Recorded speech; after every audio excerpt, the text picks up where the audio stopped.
آسمون پر ستاره تو این لحظه ها دوباره داره خنده ها تو یادم میاره.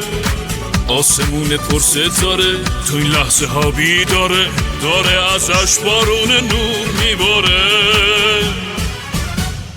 من آشوب و بیقرارم به این یقین دارم که آروم میشم با تو.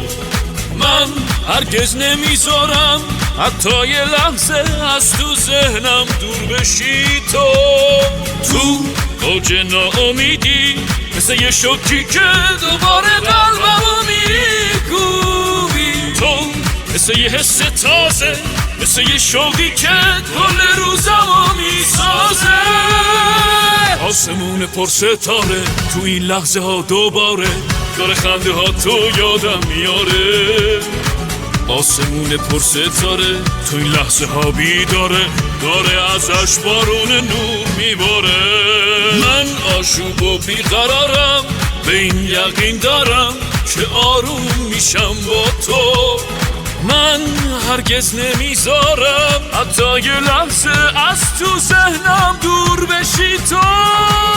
میدونم که این شوقا نمیشه با هیچ چیزی عوض کرد.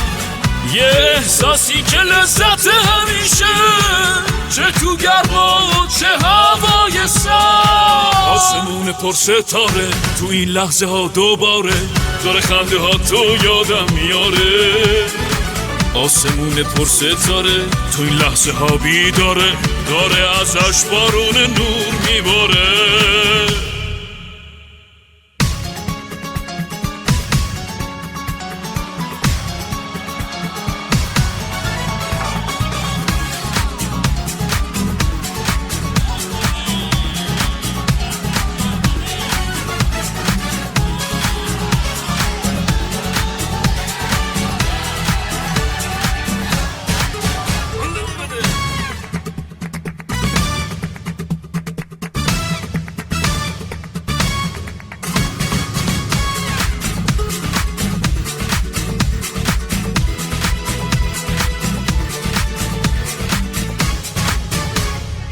آسمون پر ستاره تو این لحظه ها دوباره داره خنده ها تو یادم میاره.